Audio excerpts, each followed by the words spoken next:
Morning Business, Stéphane Soumier. Frédéric Fougera donc avec nous, le bouquin s'appelle Mes recettes de manager, le goût des autres, être manager c'est accepter d'être une référence, écrivez-vous, voilà c'est ce qui est écrit en exergue du bouquin, être manager c'est accepter d'être une référence, un guide, un modèle, c'est... Une référence. Une référence, c'est le mot qui a été choisi par l'éditeur. Ça, c'est issu d'une de mes phrases du livre, mais je la trouve très juste. Ouais. Je pense qu'être un manager, c'est d'abord montrer l'exemple. Donc, quand on ne manage pas par l'exemple, je pense déjà qu'on n'est pas un très bon manager. Et quand on est un exemple, ça veut dire qu'on est une référence. On est un peu plus regardé que les autres. On est un peu plus écouté. Et quand vous faites quelque chose, quand vous dites quelque chose, ça peut avoir des répercussions. Ça peut être répété. Donc, on peut pas faire n'importe quoi. On peut pas dire n'importe quoi. Et on peut pas demander aux autres de faire des choses qu'on ne va pas faire soi-même ou qu'on ne va pas respecter soi-même. Donc il y a ce code de référence qui me semble être très important dans le rôle de manager, quel que soit le niveau de l'entreprise. Très important. Ça reste le premier qui sort de la tranchée. Mais j'ai vraiment ce sentiment. Oui. Enfin, c'est la valeur d'exemplarité. Je peux pas agir sans être exemplaire et demander aux autres de l'être. Enfin, déjà, j'ai tout faux si je commence à animer une équipe de cette façon. Et ça veut dire que le manager qui se perd en reporting, travailler sur son propre destin, parce que c'est souvent ça qui se passe aussi, essayer de connaître et de décoder les étages supérieurs de l'entreprise, il se gourre totalement et il n'entraînera personne. Il entraînera personne et puis il va surtout complètement démotiver ses équipes et nuire à sa propre productivité et à celle de son équipe. Alors rentrons dans le dur. Donc là, la loi Pacte, et d'ailleurs, je le disais tout à l'heure, le débat est retombé en fait, c'est complètement dépassionné alors que c'était un débat passionné et qui moi me passionnait le printemps dernier, va demander aux entreprises de mettre à la une des valeurs. Alors ce sera optionnel mais il va falloir qu'elles aient des raisons d'être.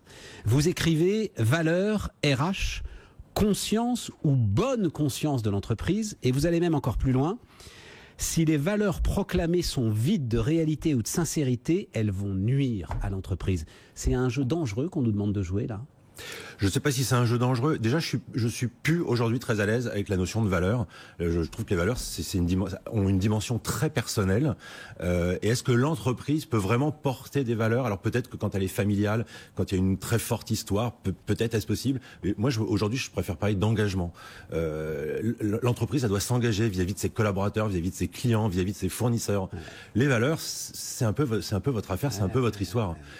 À l'inverse, les engagements, c'est ce qui peut guider tout le monde. C'est ce qui peut au quotidien vous dire est-ce que j'agis bien dans le cadre des engagements de mon entreprise. Donc je suis plus à l'aise avec une notion d'engagement qu'une notion de valeur. J'ai appris un truc passionnant en vous lisant, c'est que les entreprises internationales sont sur des valeurs d'efficacité, de qualité, de relations clients. Quand les entreprises françaises sont davantage sur des valeurs morales ou des valeurs sociétales. Effectivement, c'est ce qui caractérise peut-être une culture plus latine par rapport à une culture plus anglo-saxonne, même si cette répartition n'est pas forcément liée uniquement à ces deux types de cultures. Mais oui, il y avait des vraies différences entre les entreprises internationales ou étrangères et les entreprises purement françaises. Et finalement, c'est effectivement s'occuper de l'efficacité, de la qualité de la relation client, c'est respecter chacun au sein de l'entreprise en fait. Ah mais complètement. Ouais, c'est ça. Mais toutes ces valeurs ou engagements qui sont dirigés vers le client, mais elles sont aussi toujours dirigées vers les collaborateurs. Enfin, quand on dit est-ce qu'il faut avoir du sens ou pas de sens, on peut pas proclamer des valeurs qui seraient valables pour le client, mais qui seraient pas valables pour l'interne. Et c'est ce que je parlais d'exemplarité pour commencer, c'est exactement ça. Je peux pas dire je suis réactif, je m'occupe bien du client, j'ai beaucoup de considération pour l'environnement, et puis à côté, par rapport à ses propres collaborateurs, ne pas appliquer ses propres règles. Surtout que on n'aura pas le temps malheureusement, mais vous avez un chapitre que j'ai lu qui m'a intéressé. Comment affronter les médias hostiles, puisque vous êtes aussi évidemment expert en communication. Comment affronter les médias hostiles?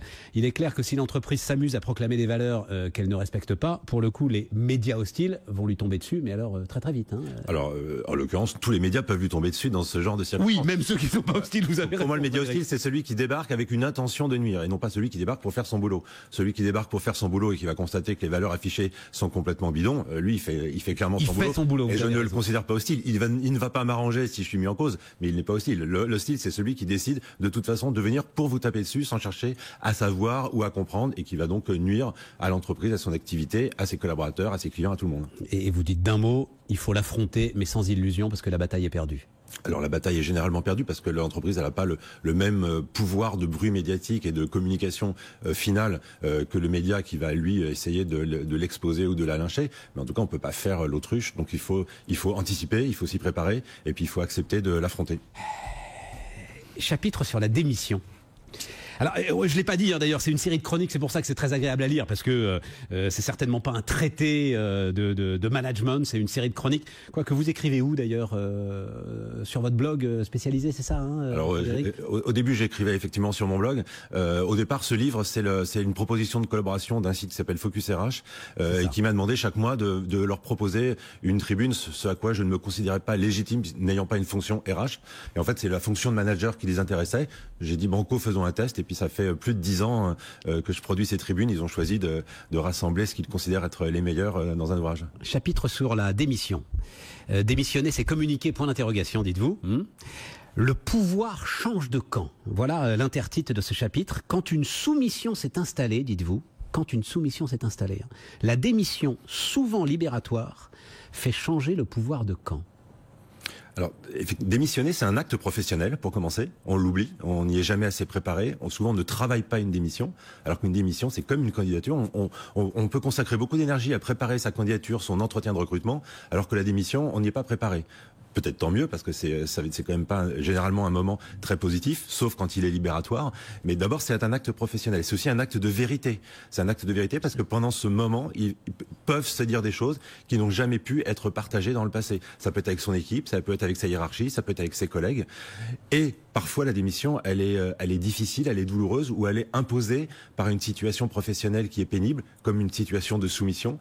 Et effectivement, au moment où une personne qui est dans cette situation professionnelle difficile choisit de démissionner, de la façon qu'elle va décider ou qu'elle aura préparée, effectivement, là, le pouvoir peut changer de camp parce que tout d'un coup, c'est le manager ou l'employeur qui se trouve démuni, qui se trouve avoir un problème à régler, et il n'est plus en face d'une personne sur laquelle il s'appuyait, même avec un pouvoir de domination, mais tout d'un coup avoir une situation à régler, il perd un collaborateur, il perd son organisation, donc et le pouvoir donc change de camp. Et la parole est libérée parfois. Ouais, c'est ça. Et on va laisser de côté toutes assimilations politiques, parce que pour le coup, alors c'est pas du tout le cas. Mais il perd un collaborateur qu'il aurait peut-être pas dû perdre. C'est-à-dire que je sais pas, ceux qui nous écoutent et qui nous regardent, si ça vous est arrivé. Moi, ça m'est arrivé en tant que manager de voir un très jeune collaborateur avoir le courage en fait de démissionner. Et au moment où il le fait, je me dis merde, j'aurais sans doute dû le garder parce que ce gars-là a un courage que je n'imaginais pas. Mais la démission, comme je reprends le parallèle avec le recrutement, je pense qu'un recrutement n'est pas bon quand il y a un dominé, un dominant. Alors c'est facile à dire, parfois on a besoin de bouffer, on a besoin de payer son loyer, donc il nous faut un boulot. Mais un recrutement, ça doit être gagnant-gagnant. Et en fait, toute la vie professionnelle doit être gagnant-gagnant. Si c'est pas le cas, c'est qu'il y a un déséquilibre et ce déséquilibre est mauvais. Et en cas de démission, c'est finalement la concrétisation de ce déséquilibre. On n'était pas gagnant-gagnant, donc il y en a un qui s'en va et celui qui s'en va, c'est celui qui était plutôt perdant dans la relation et qui quelque part devient gagnant. Quand on perd un bon collaborateur. Ouais, et vous dites que ça peut être libérateur pour celui qui démissionne. Et c'est important. Il a vécu une situation de crise qui peut le poursuivre ensuite dans ses futures collaborations. S'il a le courage de démissionner, là, il a marqué quand même qu'il était maître de son destin. Moi, avec toutes les difficultés que ça impose, évidemment. Moi, ce qui m'est le plus insupportable au travail, c'est d'imaginer qu'un collaborateur puisse venir travailler dans mon équipe en ayant la boule au ventre. C'est-à-dire qu'il est mal à l'aise, c'est pas une question de zone de confort, mais en tout cas une zone de confort professionnel. Enfin, il doit venir s'épanouir au travail. C'est le succès, c'est la raison du succès, la condition du succès pour lui, mais comme pour l'ensemble, pour l'équipe, pour moi, pour l'entreprise. Si c'est pas le cas, c'est qu'il y a un problème. Quand il y a ce problème qui n'arrive pas à se libérer, parfois la démission, c'est une façon de se libérer, et c'est lui qui prend l'initiative. Donc c'est ce collaborateur qui est le plus fort en choisissant de démissionner et finalement de diriger sa vie et de ne pas se laisser diriger. Frédéric Fougera, le goût des autres sur BFM Business.